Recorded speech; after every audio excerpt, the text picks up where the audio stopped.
There we go. Let's get into it. 1, 2, 3.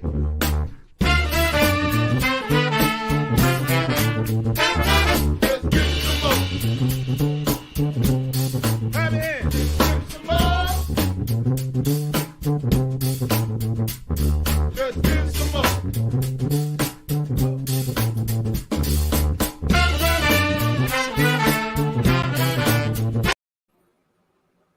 Hello. So as you already noticed, if you're watching or you're a repeat watcher, you don't see Pat, you're not going to hear him.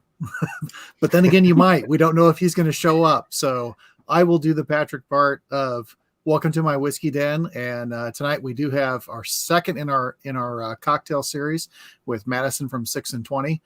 Before we do get into that, we will always make sure that we do, as they say, pay the bills.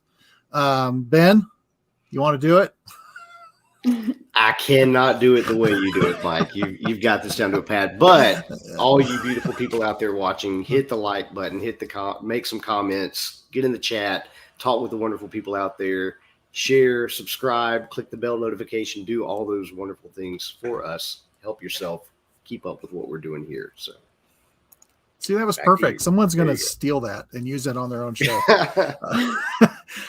So I do want all the people that are showing up in the chat already. We do have both Dave and Adina. Adina is the cocktail queen. You would love her, Madison. Yeah, it's like it's like a survivalist. You say you can only take 3 things with you. Well, she'll take those 3 things and she'll make cocktails with it. And they're also always really, really awesome. And she has a story for everyone. You should you should follow her on there because her stuff is it's nuts. I was about to say, awesome. For anybody out there, Instagram and you, Madison, look for Adina there on Instagram and follow her because the cocktail creations that she does, they are absolutely ridiculous. Oh, yeah, maybe Dave will stick that in the chat. But we do have Dave and Spencer and Adina and Renita and Tim and John and Mr. Will. He's on there also. So I will go ahead. Actually, Ben has the most familiarity with your VAR because that's from his old stomping grounds. So I will let Ben lead off with the questions before we get into making the cocktails. Okay. Yeah, I just want to open up. I mean, to me, it's been really fascinating being there, watching you guys go from the little distillery there at the Powdersville exit right off the interstate to your new location closer to downtown Greenville. And that's just a very cool artsy area that you guys are in. I think you fit perfectly there, but the expansion of your bar, especially, and what you guys have done with that whole program side of it. So, as we were talking earlier, that became my go-to cocktail place in Greenville, South Carolina. So anybody visiting, dropping in, find 6&Twenty and check out what they're doing because it's just their spirits are great, what they're distilling, what they're creating, but the cocktail side has just gone to a whole other level of just really good stuff. So that means a lot. Thank you. Yeah, sure. And just it was cool getting to meet you there on the bartending side, and then you moved on to managing that as well. So I'll just open up. And how did you get started into all this? I mean, if I'm being 100% honest, I mean, my whole entire career background is in the service industry. So I've worked everything from chain restaurants to fast food to fine dining. So in that, transition, I've learned a lot about mainly beer and wine. But at my very last job, it was at a very high-end fine dining restaurant in Charleston, South Carolina.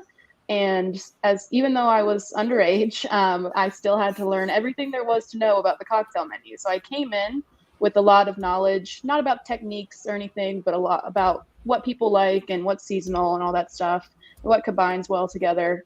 And then I went to college in Charleston, moved back up here because this is where I'm from, got the job at 6&Twenty. The first part of the job was just shipping packages, doing tours. It was very much not cocktail based. I mean, I knew everything there was to know about the distillation process and all that stuff. But, if you'd asked me the ingredients of a cocktail, I would have probably blanked on it. And then we opened up our bar back in April of last year. And it's kind of like we were thrown into the deep end as far as learning how to make cocktails. Our very first cocktail menu was very simple, very basic. We were just trying to get the feel of the bar. But as we went on and we kind of got the hang of it and everything, we upped our cocktail game. And back in September of last year, I became the bar manager. So the cocktail menu kind of became my primary responsibility. And we've just been having so much fun with it since then. I mean, we do everything from infusions to crazy simple syrups to plays on the classics, stuff you've never heard before. And it's really become like a giant part of my life. I mean, I like to make cocktails at home. I like to read the books on cocktails, follow all the Instagram accounts. I mean, you should see my feed. It's just cocktail after cocktail. And I do take a lot of inspiration for those, but it's been a really fun ride. I have a great team of bartenders behind me. My roommate, who might come home in the middle of this, we'll see. He's at work, but he works with me. He's kind of my primary sidekick as far as making cocktails and stuff. But as we release more spirits and I get to know more about I'm learning new stuff every day about the distillation process, about what cocktails are good and seasonal and stuff like that. It's really been such a fun experience. And you and I have had conversations about absinthe.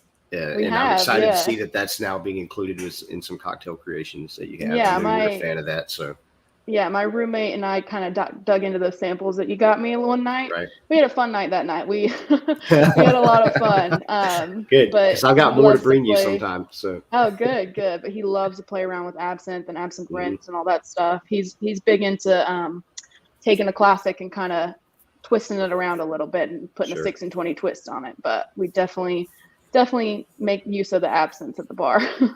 Awesome. So go ahead, Mike. Oh, I was going to ask, with playing around with the different spirits, is there a spirit that you didn't like, but then you got turned because of the cocktail? Probably the vodka. Just my history with vodka has typically just been taking shots of it, so that doesn't exactly leave a nice taste in your mouth. But our vodka is made with that unique rye, that Black Seashore rye that you're not going to find another spirit out there. We're the only ones to do it. Again, it was vodka, so I was like, I can take it or leave it. But as I've played around with it more, it has so much flavor to it, so many possibilities, everything from a Bloody Mary to a martini to a Cosmo. I've definitely enjoyed playing around with that a lot more. What are some of your favorite spirits that you guys have at 6&20 that you like to work with?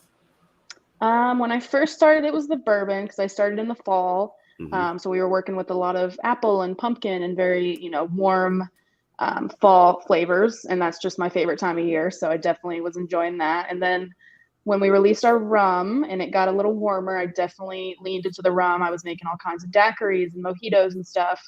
And in the winter time, it's the Carolina cream, obviously, because I can make peppermint, I can make gingerbread, pretty much anything you can think of. It's like dessert in a glass. Right. And then now it is definitely the gin, definitely the double made gin. I am truly obsessed with it. I can't say enough good about it. Right here, people. Yeah, that's an absolutely fabulous gin. I mean, that's right up there in the tops for me here lately of what I've had. So what's in my glass right now? I got a blueberry gimlet going on. Nice. So before we get into start making the first cocktail, curious if you want to share. You guys are always coming out with seasonal menus for cocktails. You're constantly adding new things each month, changing things out. What is the creative process like for you guys in crafting and developing new cocktails? So it's definitely a team effort. During slow shifts, a lot of my team will play around and, they come up with something they like. They write it down and leave a note for me. I'll try and I'll, improve it or tweak some stuff. And a lot of times it'll end up on the menu. My roommate loves to read cocktail books. He's super into the Cocktail Codex. Definitely recommend if you don't have a copy of that and you're into cocktails, but he'll read up on that. He'll pitch ideas to me. I tend to find that my process is just something pops into my head and I make it, and then it's either good or it's bad. But I definitely get a lot of inspiration from Instagram and a lot of my favorite bartenders on there. So it's really a staff collaboration, because once we make a drink, we'll send it around to all the staff that are in the building. We'll say, try this. What do you think of it? And, even the owner, he gets to taste all the cocktails before they go on the menu, and he'll say, I think this needs something, or, oh, that's fantastic. So everyone gets to be involved. I'm totally open to pretty much any ideas that someone can put out there. Even if I read the note and I'm like, oh God, that sounds awful, I'll try it and I'll give it a chance for sure. So everybody has a chance to get a cocktail on the menu. It's great. I love having that representation from all of my staff. So what's one of the big challenges for you in managing the bar there? I mean, so this is my first ever management position. I've been like a head server and stuff like that, but I mean, just the management aspect of it, I'm not used to having people under me, I guess. But my staff has been so cooperative. I mean, they totally understand that this is my very first management position. You know, I'm still learning the ropes about how to even do everything as far as like budgets and shopping. I mean, I feel like 75% of my job is just grocery shopping, but I mean, that's truly what it feels like. I feel like I go to the store every day, but just having a little bit more authority, even over people that have worked there longer than I have, who just have no interest in, you know, moving up in the company, which is totally fine. I guess just being in charge of people, to put it simply. Sure. I think that's a challenge no matter what business or industry you're in. Yeah, Very exactly. true. Yeah. So I don't know. I'm kind of thirsty here. Do you want to start working the first cocktail? Yeah. So we'll let you lead. What do you want to start on? Do you want me to make it with you as well, or that would be great. Yeah, or if y'all don't mind, you can just talk us through it, however you want to do. I'll definitely make the colada for you. I'll probably pass because I haven't had dinner yet, so I don't want to be stumbling out of my chair. Sure. But let's start with the heirloom blossom. That's a really great, refreshing, light one to start with. Okay. And it's so simple. Screen. So simple. So I know one of you said you couldn't find lavender in there or anywhere, but the way this recipe works, the way this recipe works is that you can pretty much switch out whatever simple syrup you like. We've just found that lavender and our vodka are like this. They are best friends. But this is essentially the build of a whiskey sour, but it's topped with soda. So we typically do this. I mean, I typically do it in a tall Collins glass, and I pour everything directly into the glass. I do the vodka, the simple syrup, lemon, put it in there. I usually give it a primary stir before I put any ice, top it with ice, give it another little stir, and then top it with soda. And I garnish with a fresh lemon peel, a lemon wedge. I have, let me grab it. I have some dehydrated lemons with me right here. So those are probably the easiest garnish to do because they last long and they're honestly beautiful. But that is, the heirloom blossom was one of our very first cocktails on our first menu. So it's stuck around with us forever. It's always impressive.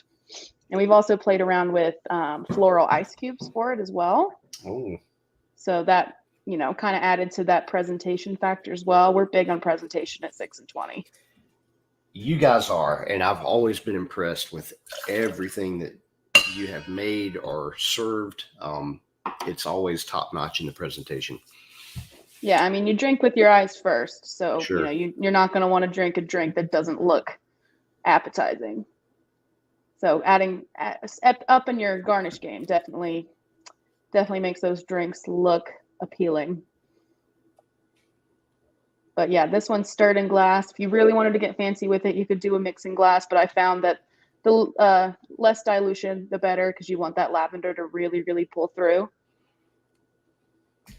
I see a comment that says we switched out the vodka with gin.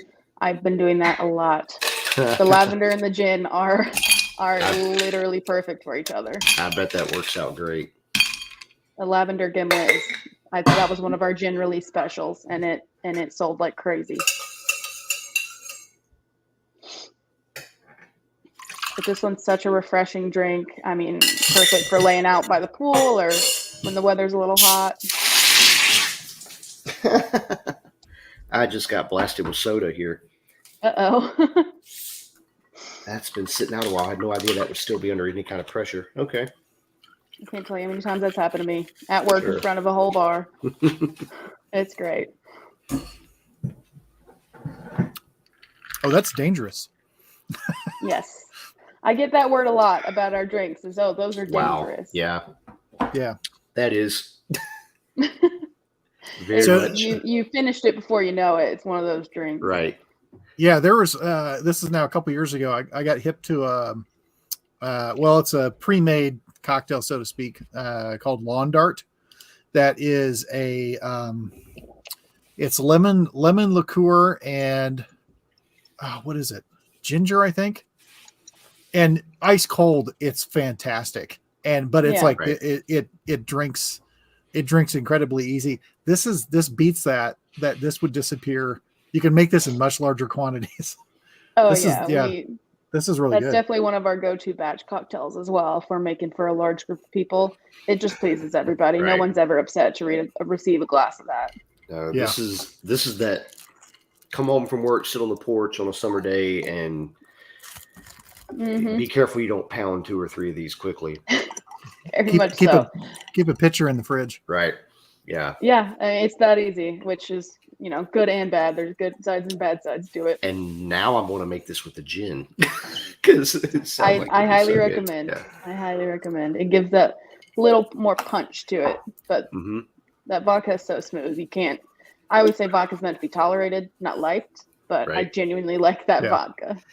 I will back that up because I'm not a huge vodka person in the sense of just, it just doesn't taste like much of anything. But the first time I did a tour with you guys and I got to taste your that vodka made with the rye, and there's a little bit of a unique character from that rye that's still there, and it just gives enough of a flavor edge to that it's like, okay, I could actually sip this. Yeah, and people do. Yeah. I get lots of orders for vodka on the rocks. Yeah.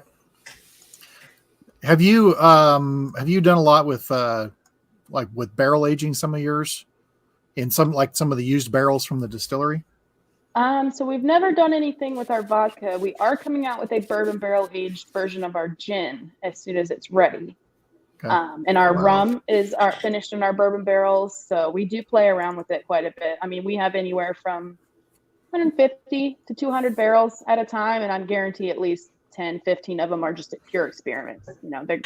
We'll just figure out what happens. Right. So it's definitely in the plans, but I know for a fact we've done the gin and the rum. I don't know if we have any plans to mess around with the vodka too much, just because it's kind of perfect where it's at, but the owner's always got crazy stuff going on in his mind, so you never know. Hey, there's nothing wrong with crazy stuff. Right. Oh yeah, I love it. I don't think I'd enjoy working there as much if everything was just very flat and boring. I like the excitement. So you got any exciting stories about what's happened at the distillery? Anything fun you can share? I'm trying to think. I mean, it's been pretty routine. I mean, our gin release day was absolutely insane. I mean, we got our butts kicked in the best way. I mean, I worked open to close that day, so that was about 15 hours just on my feet. But I enjoyed every second of it. I mean, watching people's faces when they tried the gin, and we had so many people come in and say, I'm a little hesitant about it. I'm not really into gin. I was like, no, samples are free. Try it right now. You're going to change your mind about it. But we had, we got our butts kicked in the best way. It was such a busy day. This hasn't happened yet, but I'm anticipating a great day. So Carolina Barnhouse, that's right next to us, is having a puppy parade on Saturday. So they're going to be parading around a bunch of puppies in costumes. So I think that's going to be absolutely hilarious, especially if we have a bunch of drunk people in there. I think they'll probably lose their minds. But yeah, I'm trying to think. If I think of something else funny, I'll bring it up in a minute. I did have someone ask for a cocktail flight, which I know is a thing, but they saw a cocktail on the screen and asked, "Hey, can I try this drink?" And I started making the drink, and they said, "Oh, I don't want the full drink. I just wanted to taste it." And I was like, "I'm driving. I can't have the full drink." I was like, "Why did you ask for it?" So that was a confusing interaction I had at the bar. I was like 10 minutes into my shift too, so I was a little out of it. I wasn't quite in work mode yet. Right. So I know state laws are really weird, but were you guys able to do anything with to-go cocktails during shutdowns? So we were not. During shutdowns, we didn't even have our bar because back in 2020. So what the company actually did was made hand sanitizer for fire stations, hospitals, schools. So they were able to, I started right after the shutdown ended, but they were able to even bring on out of work service workers, like bartenders, servers, and all that stuff, just for part-time temporary work. So that's what they did during the shutdown. But we do to-go cocktails only in the sense of if they're in our complex. So we'll send out cocktails to the brewery next spot or nearby, and they'll bring us beer, kind of like a little trade we have going. Yeah. But other than that, to-go cocktails I don't think are allowed in South Carolina, if I'm remembering correctly. We have lots of crazy prohibition era laws. Our blue laws, the blue laws there suck. They really do. They do, yeah. We have to pull our shelves back at 7 p.m. because if SLED comes in and sees our shelves still out, we're getting chewed out. When we first started, before our liquor license switched over, we weren't allowed to be open past 7 p.m. Right. Now we can stay open until 10, but we still can't sell bottles past 7. But our owner, David, he's part of the Distillers Guild of South Carolina, and he's been to Columbia quite a few times recently to kind of fight the lawmakers there. Yeah, y'all got another good advocate there. Highwire Distillery, Scott, the owner there, I think has been very strongly advocating in Columbia for a lot of the changes in laws. So I'm hoping to see some improvement. I think we're getting close. Yeah. Yeah, I think we're getting close. So I was looking back over messages, and I saw on the for the gin release, you said you'd made over 120 cocktails that weekend, or that that weekend, that release day. So that weekend, I typically on big weekends like that, I assign staff roles. So someone's bar backing, someone's handling the front, and picking up empty glasses, taking people's checks. And it was me and my roommate, Harry, who were primarily making the drinks because we work the most often. We're more familiar with the recipes, so we can put them out a lot quicker. Right. I believe we sold about 240, 250 cocktails, and it was just us all day. So I just kind of did a clean divide in half. I mean, I woke up the next day and literally had to lift my shaken shoulder out of bed because I couldn't even move that muscle. It was sore. Oh, man. I mean, it was a rush. Don't get me wrong. It was very, very fun. I loved the busyness or the busy atmosphere, but yeah, I tried to roll over bed and I couldn't quite get my shoulder up because of the shaking all the cocktails. So they should get hazard pay for that or something. That's what I'm saying. I need workers' comp or something. A weekend at a spa. There you go. A massage or something. Right. Yeah, for sure. Right. Okay, clearly I like this a lot. This is it's we're having a very weird, rainy, high pressure day, but this really hits the spot. That's super good. I enjoyed that. Yeah, the lavender simple really makes it. And you used you say you use sage, Mike? I use sage. I could not find lavender anywhere. I even endured Whole Foods and they had no lavender. Fortunately, my roommate had a bag of lavender here, so that was I mean, we're cheaters. We use Amazon. If I would have had more time, I would definitely have done that. But you'd think that Whole Foods would. I mean, it's the same place. They have everything else. I went there finally. I asked for lavender, and of course they pointed me to the hand creams and everything else. Like, no, that's not it. That's too bad. But we've messed around with the sage whiskey sour before, and it was quite good. We have sage growing in our garden, so we kind of have an endless supply of it. We'll definitely be messing around with that for the summer. That should probably play well with some of the gin too. I would think something like a White Lady or play on that kind of. We have a kind of a play on a Pink Lady on our menu right now. It's just a Pink Lady with a touch of, we actually do our own grenadine, so it's a little bit better than the stuff you can buy in the store, and then we added peach bitters to it. So nice. It's so refreshing. I think it's our third most popular cocktail, so definitely people enjoy it. Nice. All right, so tell us a little bit about what you guys have coming up with the distillery.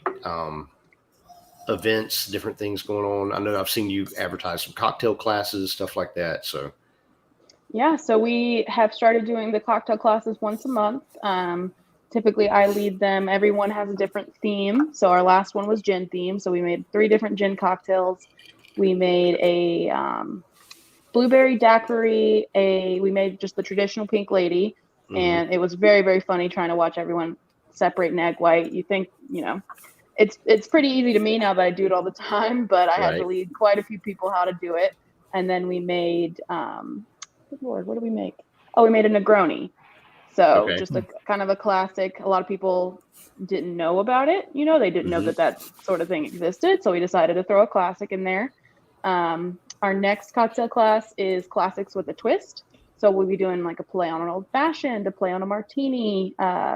We'll be teaching the traditional way on how you're going to make it, but then we're going to throw a little wild card ingredient in there. And then we'll probably end up doing a tiki class. I'm very excited for the fall because I'll be able to do some fall cocktails. So we do those about once a month. We're ramping up our live music game. So we've been having live music about once a month. We have some this Friday. It's going to be great. We bring in a lot of smaller, less known artists from the upstate area so they can kind of get their feet on the ground because, you know, we're not a music venue. As much as I'd like for that to be a thing, we just have that little corner. But it's brought in a good amount of traffic. People do love live music around the area, and especially on Wednesdays and Thursdays. It's not something that happens too often. Right. We're bringing in food trucks pretty much every Saturday, starting in a month or so. We've been working with a lot of corporations to do kind of, you know, career events and stuff. So we've done like a conference. We had something called Business in Bourbon go on, where there's a local bourbon club that typically works with breweries and stuff. We were their first distillery, but they brought in about 100 people in about 2 hours. So that was a great event. We did a special crafted menu for them. They brought in the leader of Artisphere of Greenville, and she did a little speech. So we're definitely working with those. We do private tours for businesses. So we did a private tour for Michelin. I'm trying to think about what else, because we have a whole list. I just got the email today about everything that's going on in the next 3 months or so. But it's event after event after event. It's really, really great. And sometimes we'll close for them. Most of the time we'll stay open. But we're definitely we also have a wedding reception scheduled for October. So we're also serving very well as an event space. That's great. I love seeing you guys just this busy and just all of this going and all the growth that's going on for you guys. So yeah, we've been featured in Visit Greenville Today.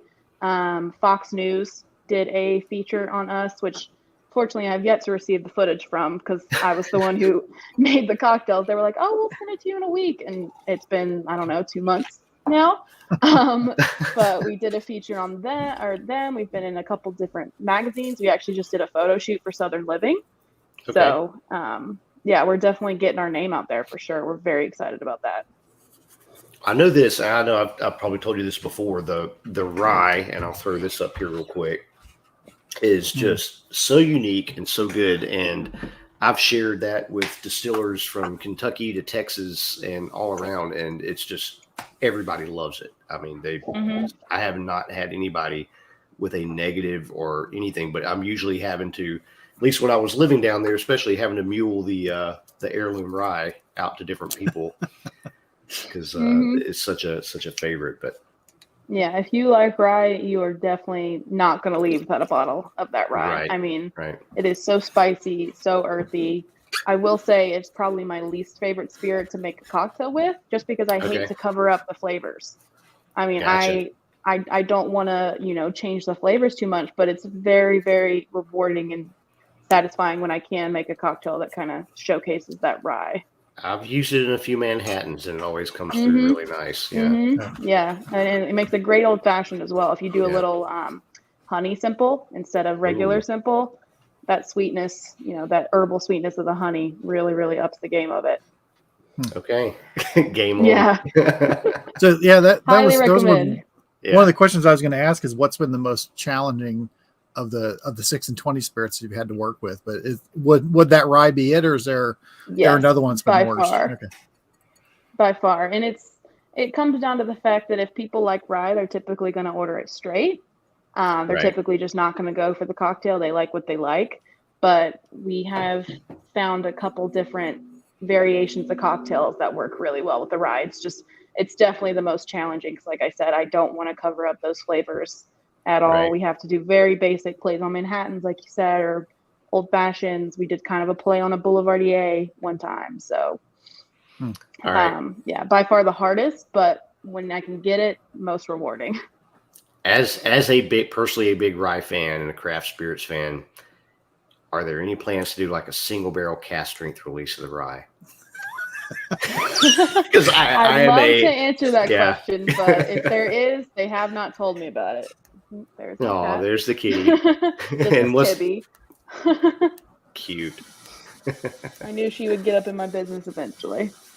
She has to be the star of the show. And most cats do. Mm-hmm. So I want to know if you have a guilty pleasure cocktail.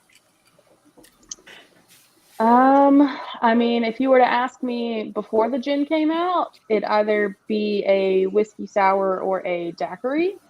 I love a good whiskey sour. I love to play around with the flavors. I mean, that was the cocktail that got me into whiskey. I originally, when I first, became of age and was able to drink out in restaurants and stuff, I would typically order whiskey sours because I like the taste of whiskey, but I just was not ready for it straight. And then once we came out with our rum, the daiquiri became my guilty pleasure. If I was having a drink during a tour, which I frequently do, everybody else gets a cocktail, so why can't I have one? I would make myself some sort of daiquiri. And then now lately it's been gimlets for sure. Okay. Anything very simple with a base spirit, a citrus, and a syrup, I'm all for it. As simple as it is. If I'm making myself a drink and I have very few ingredients, I'm going for something like that.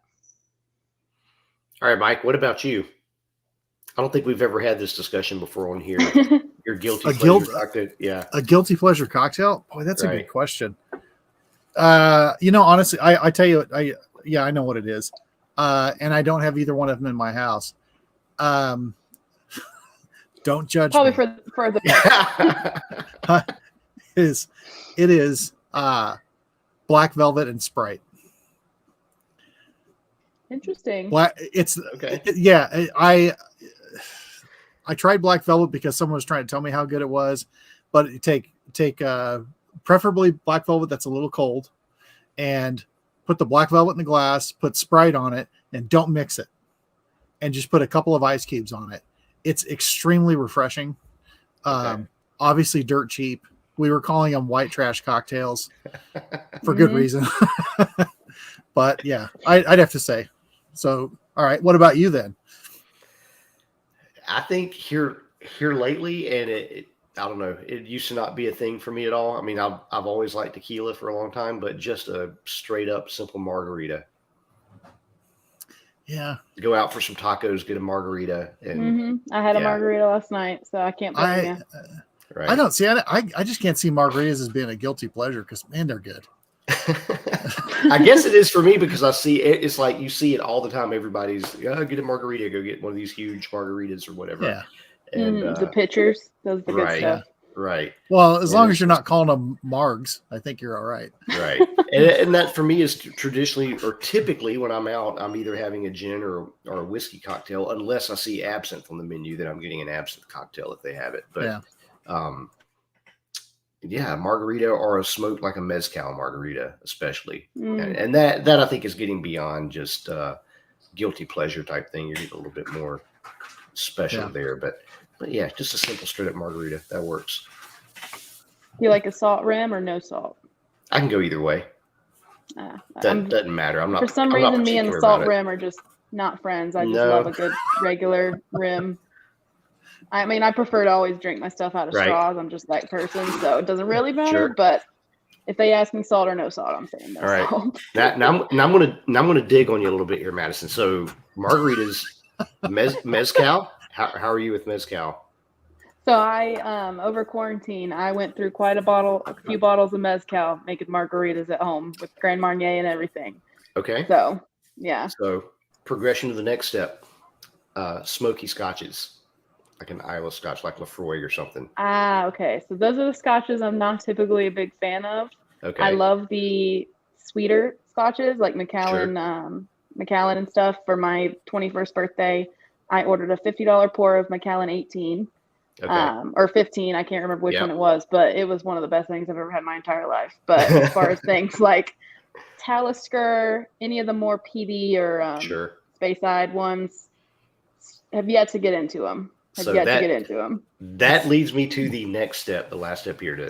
So if you haven't, and you're such a fan of a whiskey sour, That's what I was going to try say. a smoky sour sometime. Yes. That does sound good. I do love a Substitute good the bourbon. penicillin. Right. So it's Yeah. right in that category. It's similar to like, having mezcal and a margarita or something. But for me, that became like my whiskey sour obsession, was to make it a smoky sour, substitute in some Port Charlotte or Ardbeg or Lafroig or something like that, and just crank up the smoke and the peat a little bit to it. And oh my God, with that citrus and it just. Yeah, I do love a good penicillin made with the Domaine ginger liqueur. Sure. I am picky about it. I won't do a ginger syrup or anything. I want the Domaine, but I can't appreciate the smoke, so I'll definitely have to pick up a bottle of scotch and play around with it or something. Okay. Yeah, I recommend it. I have a never-ending list of liquor to buy, cocktails to try, all that stuff. Yeah, that's kind of, once you get in this game, then it's all downhill. You're just throwing money into spirits. Exactly. People think you have a problem. It's like, no, I genuinely enjoy the taste of it. Right. That's some of the looks I've gotten from people that have come over and actually seen my collection, and it's like, "Are you okay?" And I'm like, I'm good. I don't even drink every day. Yeah, exactly. Yeah. It's more for display than anything. Right. It's just, you're exploring. Yeah, I just moved into this apartment not too long ago, so I'm still growing my collection, but definitely working on that home bar for sure. That's right now the apartment I'm in here in Kentucky with my roommate. I'm sitting here just looking out, and all you can see are bottles on every shelf, every table. The bar, the kitchen is just all. We're both in the spirits industry, and it's whiskey and gin and rum and absinthe and everything you can think. It's just everywhere, every room. Sounds like fun. Yeah, I mean, you act like that's a problem. It gets At to be least a problem consistent. it gets to be a problem when you have other like relevant things that you need to find space for, and you can't because there's just bottles everywhere. That's very true. Very true. It's an opportunity. Right.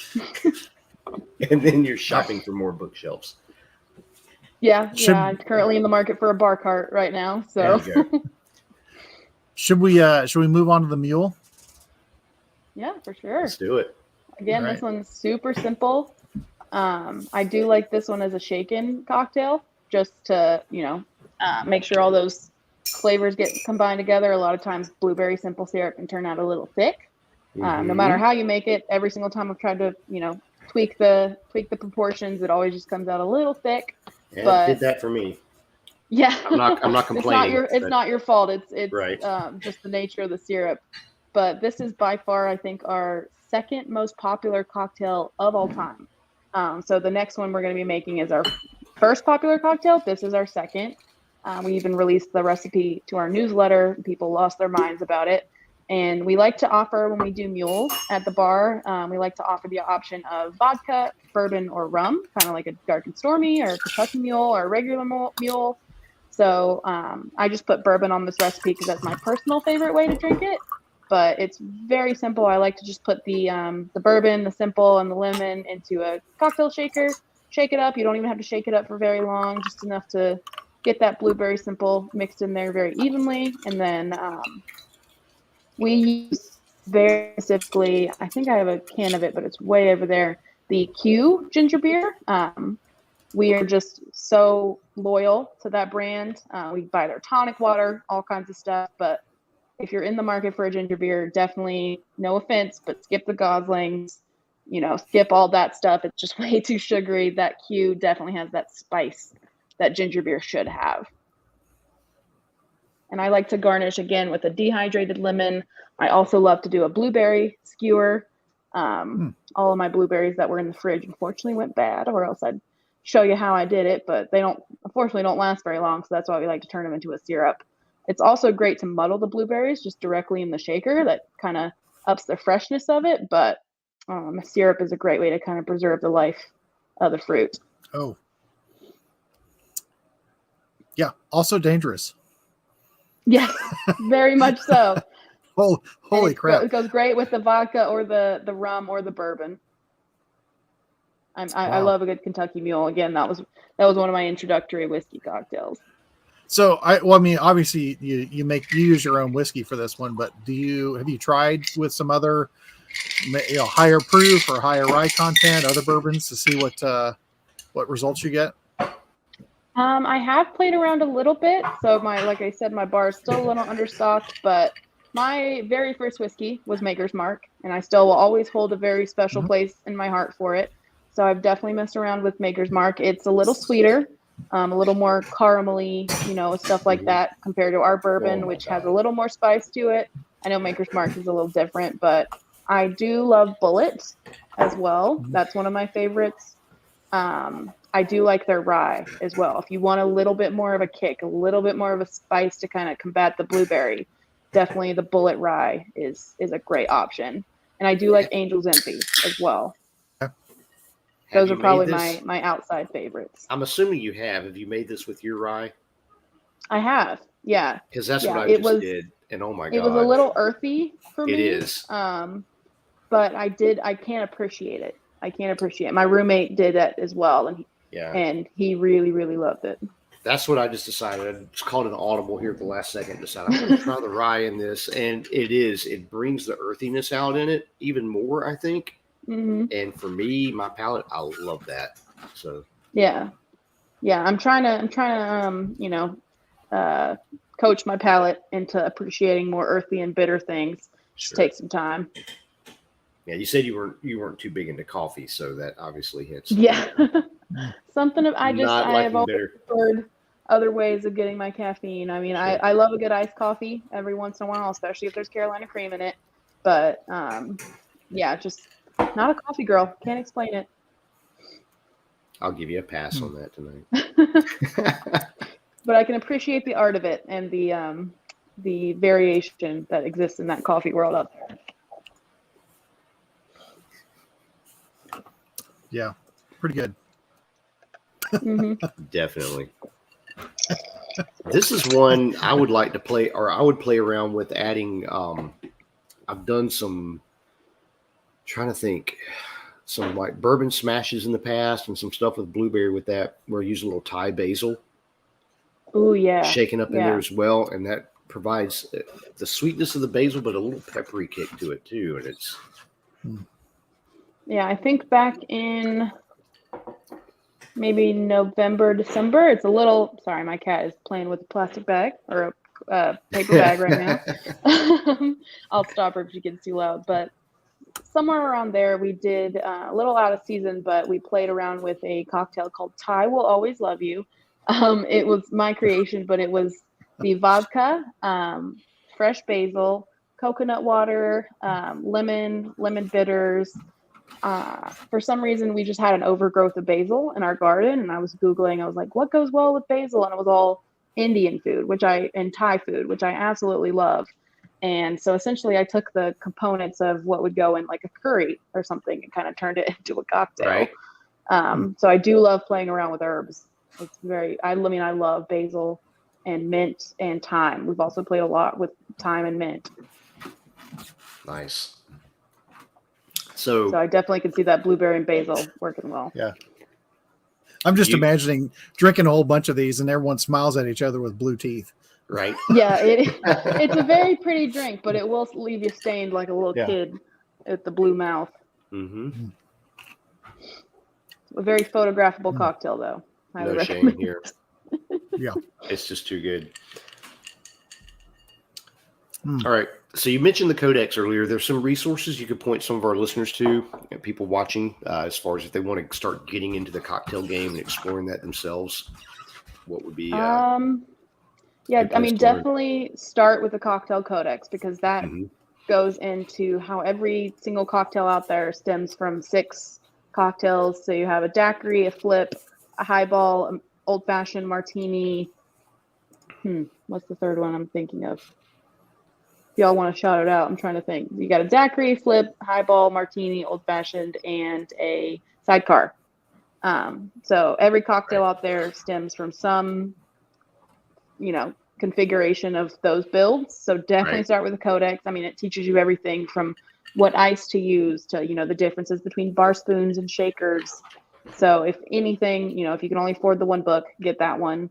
Written by the same people. I also recommend the Death & Co. book. So Death & Co. is that fancy bar up in New York. Also very fun to follow on Instagram. Yes. But they wrote a whole book about how to start your own bar, some of the cocktails of their favorite regular customers, the process they go through and how they create their cocktails. Highly recommend that book. I also like the Flavor Bible. So it essentially just goes through different ingredients, everything from meat to cheeses to wine, and tells you exactly what pairs with it. So if I'm having a little trouble, I have an ingredient that I want to use or I want to get rid of, but I can't quite think of what would go well with it. Say it's a lemon-based something or a cherry-based something. I'll go into the book, look up cherry or look up citrus, whatever I'm looking for, and it'll have a whole long list of stuff that pairs with it, whether it's food, whether it's drinks. In that same vein, there's what to drink with what you eat, or it could be backwards, what to eat with what you drink. That's pretty similar to the Flavor Bible, but specifically tailored for cocktails and wine and stuff like that. So definitely recommend those. I also get just a lot of my inspiration from Instagram. I'll be honest with you. I mean, there's world's best cocktails out there. I follow Death & Co.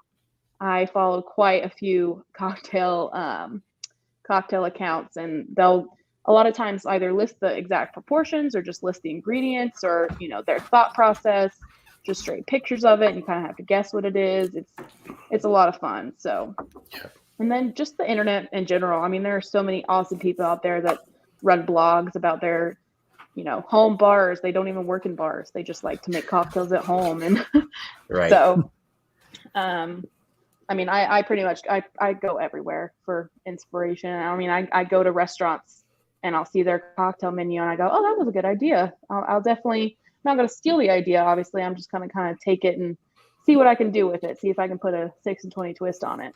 Sure. So besides your own at 6&20, what's been your favorite, just as a normal person customer coming in, what's been your favorite cocktail bar that you've gone to? Oh God. I mean, I love Vault & Vader in Greenville. They're that speakeasy theme. They do that dealer's choice where you just give them 2 adjectives. They make great classics. I had one of their vodka cocktails, which is kind of unusual for me. I typically don't order vodka cocktails. Right. But it was absolutely delicious. I just love that their whole method of things. They do carry a lot of local products. They have the fancy smokers and all that good stuff. So I do love Vault & Vader. I believe they're closed right now, but they plan to reopen Exile. Absolutely love Exile. We've worked with them before. Their head bartender has come in quite a few times to our bar, but they do as much as they can in-house. I mean, they make everything from their simples to their bitters to their vermouth.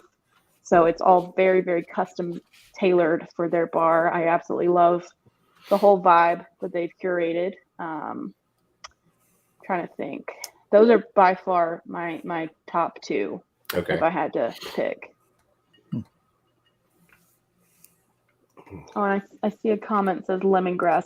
I forgot I used lemongrass in that basil cocktail, the Thai cocktail. We made a lemongrass syrup out of the lemongrass that we had growing right out front. We had so much of it to get rid of. I was going to say, you mentioned grocery shopping earlier, but you guys actually grow a lot of the herbs and botanicals that you're using too. We do, yeah. We grow oregano, basil, thyme, lemongrass. We've grown edible flowers like peonies and stuff to use as garnishes. We grow our own mints. I had to buy some while the mint was still kind of coming back, but it's now flourishing. So we can just go outside, pick some fresh mint, and make a mojito or whatever we're making. So has there been a cocktail that's that you haven't been able to conquer yet? As far as in like I don't like it, or it's just been hard to make? It's just one where you just feel like it's not right. Mentally going down the list of cocktails. I mean, I feel like this is not a bad thing, but our Boulevardiers, I think our bourbon is just so complex it's kind of hard to get what you're going for from a Boulevardier, where it's the nice balance of spice and bitterness and sweetness from the vermouth. Our bourbon, and like I said, this thing just has 5 grains in it, so there's a lot of flavor to it, where it's something that you kind of want to have by itself, or in something, in straight or over the rocks. So Right. I've never had any complaints. Just when I try it, I'm like, I think this bourbon is just almost too good for the cocktail. and anytime I brag on the company's products, I genuinely mean it. I'm not gonna like. Right. Oops, my phone started ringing. There we go. All right. I had a question in the comments here for you. I think we did a review of this here not too long ago. That you guys had released, 6&Twenty released a triple malt. It's been easily a few years ago, maybe more than that. Yeah. Any plans to do any more malt spirits, like a single malt or something that you know of? You think that they would tell me these things, but I do know that we're working on the oat whiskey again, which is absolutely incredible. Yeah. And I did snuck a taste of the old triple malt that my boss was hiding in the office.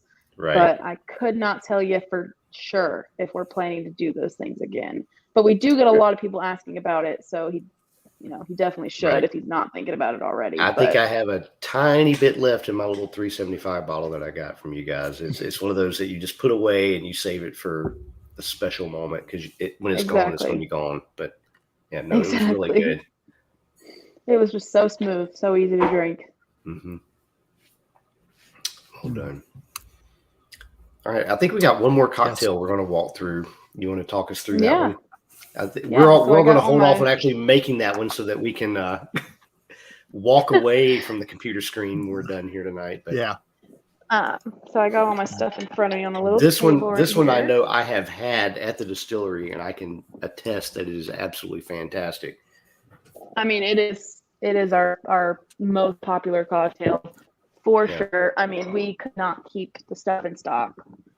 It was absolutely crazy. But this uses both our Carolina cream right here, which, we've outsold Bailey's in the state for the last 3 years. So definitely has a fan base. And then we have it uses a little bit of our rum just to kind of add a little kick to it. So this is a bourbon barrel aged rum. We call it the rum for the bourbon lover. And this is the latest batch they just came out with. It's absolutely delicious. But this is honestly, I would say, the perfect cocktail if you like sweeter things, because I personally am not a big frozen slushy cocktail person.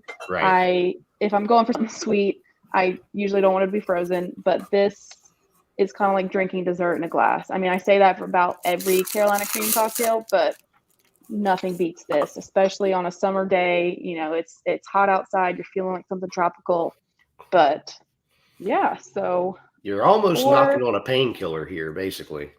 It is very similar. It is very similar. We were trying to go for like a creamy pina colada kind of a thing. Which I have actually, last summer I made a bunch, or I was working, painkiller was like my one tiki cocktail that I was working with, playing a lot with, and I used your Carolina cream often in tweaking that a little bit, and it came out just ridiculously good. Another one of those that very dangerous on a hot summer day. Exactly. Yeah, I'd have people come into the bar and they'd be like, "You need to stop me. I can't order another one of these. I will get myself in trouble." It is definitely worrisome in the best way possible. But this is just a simple chicken cocktail. I mean, it's super simple to make. I have a little ice in here already. It's a little melted, but nothing crazy. It's also a little strange for me to make drinks sitting down, but I really don't feel like standing up, I'll be honest with you. So I'm just going to make it as I am. But it only uses 1.5 ounces of cream because we're adding a little bit of rum in there. But I stole some supplies from my bar. Don't tell anybody. I have some stuff at home, but it's just feels a little better working with the stuff I'm used to. So 1.5 ounces of cream, and then we're going to do 1/2 ounce of cream of coconut. So I prefer the stuff that's in the squeeze bottle rather than the can, simply out of convenience. But this is 1/2 ounce. I'll do a little measurement right out there. Sometimes if I'm really busy at the bar, I'll just squeeze it in there and hope for the best and kind of get used to the proportions and everything. You kind of get a sense of how much is what. A very little amount of lime juice. And when you look in the shaker, it will look a little curdled, but I promise after you're done shaking it, it won't turn out chunky or anything like that. And then I have a little coconut water. The coconut water is kind of less for taste, more for texture. Because like I said, the Carolina cream can get a little thick if you shake it for too long. So coconut water is a great summer addition to cocktails, especially if they're getting a little too thick for your taste. I personally don't mind if it's a little slushy or a little ice creamy, but some people prefer something a little more sippable. So, and I also got some pineapple juice here. The fresher the better. This is fresh pineapple juice because on a whim, I bought a pineapple, seeing what I could figure out how to do with it. So this is very, very delicious. And then talking about texture. Yeah, go ahead. Oh yeah, go for it. I was going to say, talking about texture with cocktails. Have you messed around with using olive oil, especially in like sours and things like that really add a velvety texture? I've messed around with a butter washed bourbon before. So it was brown butter and we washed it with the bourbon, but I have not messed around with olive oil yet. Okay. No, that it actually works. Yes, especially with egg white, it kind of emulsifies it so it doesn't you don't get the bubbles of olive oil everywhere. It kind of works into the mixture itself. But typically with take a basic sour, add a teaspoonful of olive oil, and it just, you don't really taste the olive oil, but it adds this really velvety texture. It just takes it to a whole other level from what a normal sour is. So that's awesome. I mean, we have a surplus of olive oil at the distillery, so I'll have to definitely mess around with it. We're also working on a peanut butter washed whiskey right now. My roommate kind of instigated that one, and he's got a jar full of peanut butter bourbon in there, and I got a little scoop of the peanut butter. It was incredible. It was so good. So we're definitely, I can't tell you what we're going to do with it right now, but that's just the fun part of the job is we get an idea. You text me and you say, hey, can you pick something up at the grocery store? I say, yes, of course. Right. Mess around. We have a whole shelf of jars, just all different kinds of infusions and stuff.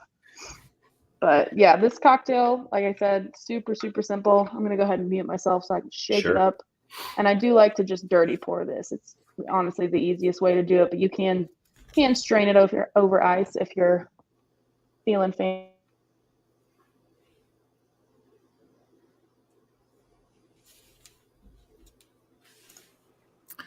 I went ahead and made another blueberry mule. I just wanted to go on record with that. I'm gonna have blue teeth and be like like the fat kid in the corner. Did you eat all the dessert? No. All right.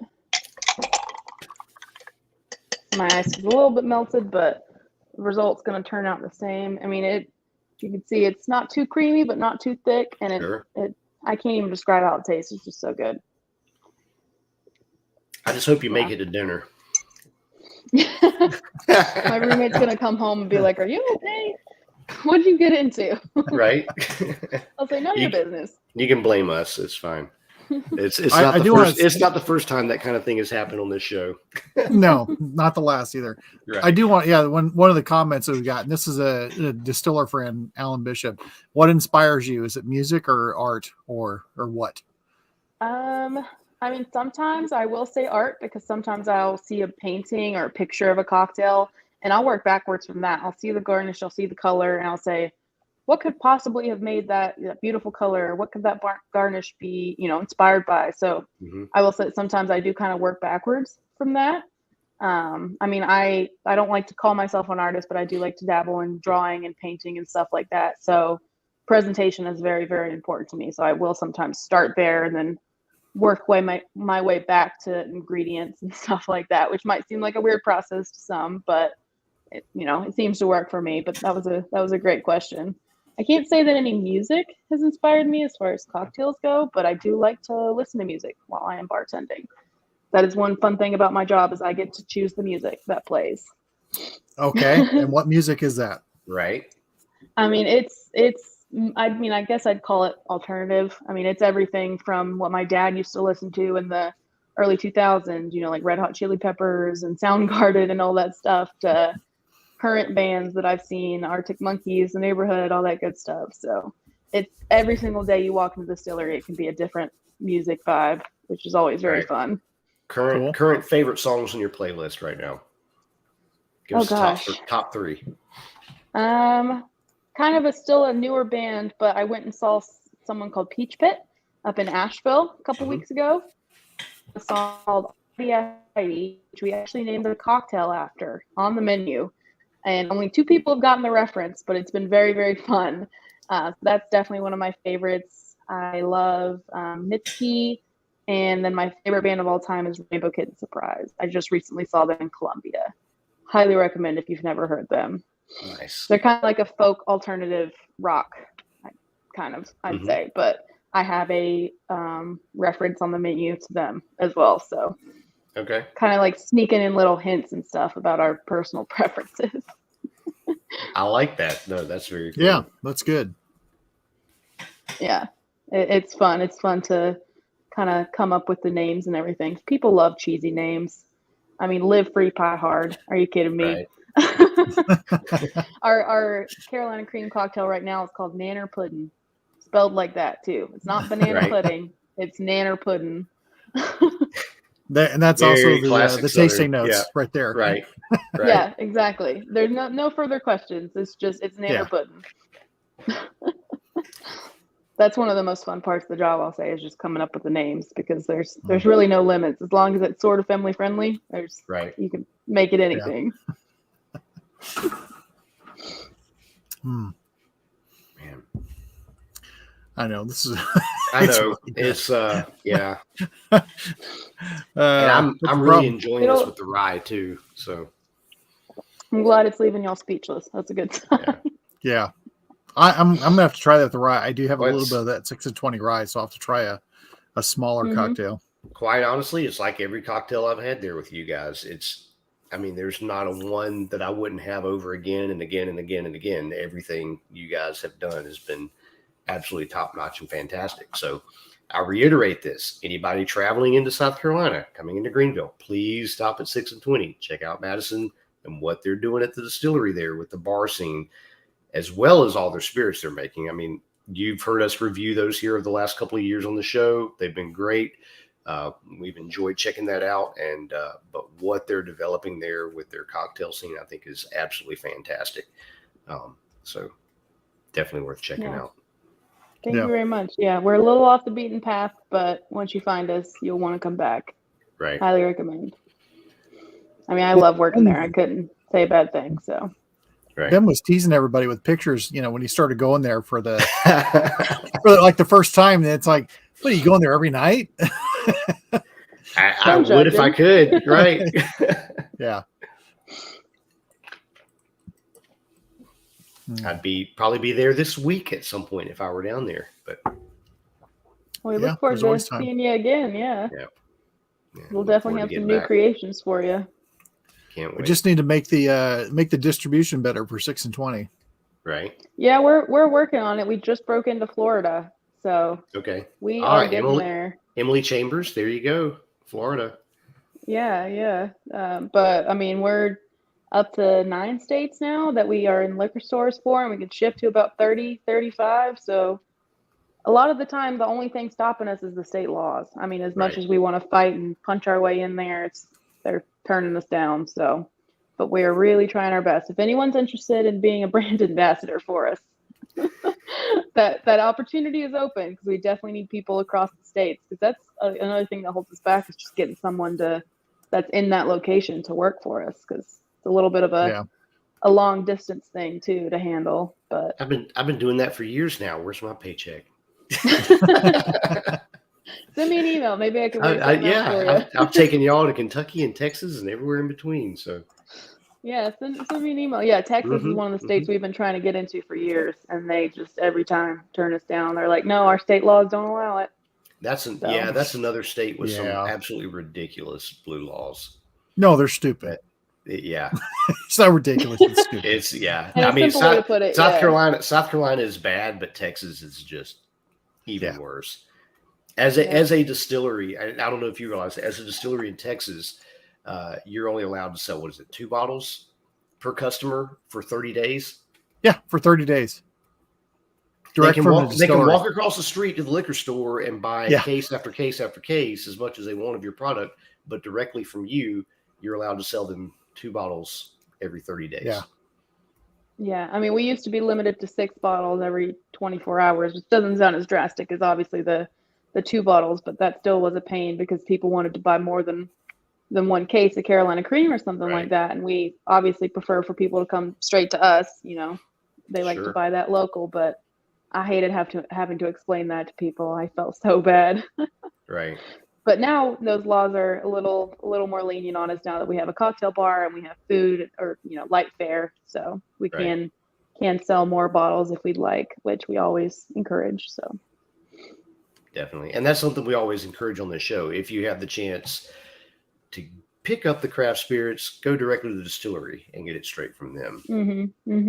Yeah. I mean, we appreciate it either way, but we'd love to show you around and give you a little show of what we offer. So it's honestly just a better buying experience, more personal. Right. So we're still considered a micro distillery, so we will give you all the attention that you want. And it's a great tour, great place to visit. So yeah. I love doing the tours. Do them every Saturday. It's a great time. Yeah.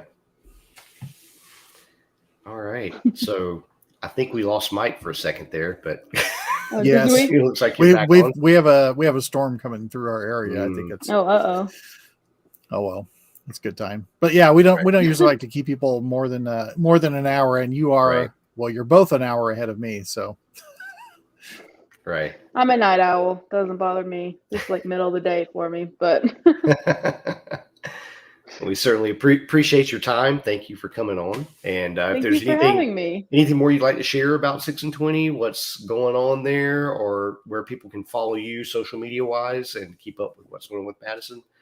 I mean, so our Instagram is at 6&Twenty. We post pretty much every day. I mean, we have a Facebook page, an Eventbrite where you can buy tickets for cocktail classes. Even if you're not in the area, I highly recommend you following us. We have a very interactive, fun social media experience. I love our team that we have going right now.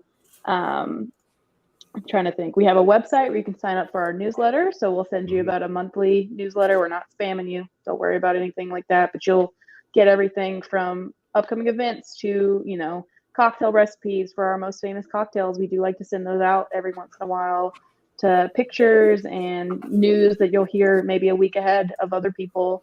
So definitely recommend signing up for that. If you're planning on being in the area for a weekend, I highly recommend signing up for a tour. It is by far the best way to experience our distillery. You get the hour-long tour where you get to go in the back and see how everything is made. You can get an up close look at the equipment and everything like that. And then you do a tasting. You get a cocktail with it, and the cocktails are different every weekend, so you never know what you're going to get. You can buy some bottles, stick around for a cocktail. That's definitely what I recommend if from out of town trying to experience Greenville. And we're always more than happy to recommend other places that are in Greenville. We're very close friends with a lot of the cocktail bars around us, so definitely don't ever mind recommending other places. Well, and again, you guys are located in a really cool little section that's starting to develop. I mean, it's become very artsy. You've got a little coffee shop just right down from you. There's a wonderful little distillery, beer house area that's right down, and other little food shops and all really close by. And then you're just a very short hop right into downtown Greenville, which I think, as I've traveled around, to me has just become one of the absolute gem cities there are out there as far as size and what's available. Just a beautiful, wonderful little city to check out. So I believe we were in like the top 10 cities to live in New York Times or one of those big old magazines or newspapers or something. I mean, it seems like every other down's kind of news story that says, here are the most friendly places to live, or the most family friendly, the best places to live overall. So, I mean, I was born in Greenville, lived there until I was 18, went to college in Charleston, then came back. And I can't tell you how much has changed. I mean, I grew up about 10 minutes from where the distillery is where the distillery is now. And that part of town used to be where you didn't want to go. You didn't want to go there in the daylight. And quite now honestly, it's this beautiful artsy district. It's amazing. Yeah. 15, 20 years ago, downtown was like that too. And I just remember from just watching it change, and the amount of growth and transformation that's happened over the last 10 years has just been absolutely remarkable. But it really is. Yeah. I'm very proud of Greenville and proud to be there. It's a great city. Right. It has everything you need. I mean, it's great for families. It's great for singles, couples, whatever you can think of. But we've also worked with the coffee shop next door. We've worked with the chocolate shop next door. We're all like a big old family in the Po West complex. It's a really nice sense of company there. That's great. Yeah. Mike, you got anything more? I don't. No, I definitely, I appreciate your time. These were really good cocktails. I did not make them ahead of time. So my reaction is real. These are really good. I'm sorry. They're just really, really good cocktails. Yeah. I'm going to be making a lot more of them. I'm glad you enjoyed. Yeah, no, that was a good time, and definitely appreciated meeting you tonight. Right. Yeah, you too as well. That first one's getting redone with some gin here soon. So yeah. No, I won't tell anybody. Don't worry. Yeah. But it's fantastic. They were great. So thank you, Emily, for mentioning the website in the comments. That was very, very awesome. My Instagram is Madison_SH. If anyone would like to follow me, I mean, it's mostly my personal life, but I will give you a sneak peek into some 6&Twenty stuff on there every once in a while. So. And I will say this, I mean, it's not just because I'm from there and how much I like you guys, but y'all do have one of the most just fantastic social media things going as far as small craft distilleries. I love seeing all the updates and what you guys are doing. It's just well done. Thank you. Yeah, we have a lot of fun. We have so much fun. It really is. A lot of people think it's the most stressful part of the job, but I think it's one of the most fun ones. Yeah. Getting to interact with people and posting pretty pictures. It's really fun. And you guys y'all are very interactive with all that. We are. Yes. We're such a small company that we can't really afford not to be. So everybody has the Instagram on their phones. Everybody's responding to comments. It's really fun. Yeah. That's great. That's awesome. All right. Good. We ready to call it a night? I think we're ready to call a night. Thank everyone for joining. Hope you guys made the cocktail. I know a few of you did for sure. And Madison, thank you again. This was really great. And hopefully we'll get down there to I know Ben will be down there, at some point soon, but hopefully everybody will get down there and get to enjoy the bar and the cocktails down there. And we definitely enjoy the spirits. Really enjoyed the conversation and really good cocktails. Appreciate it a lot. Thank you so much. Thank y'all for having me. This was a great time. Yeah. All right, guys. Well, we'll hit the outro. I'm no Patrick, but I'm going to hit the buttons like I like I am. So hit it like you mean it, Mike. I'll do it like Patrick I mean it. So he's being sneaky. Thank you guys again for joining us, and we'll see you next week.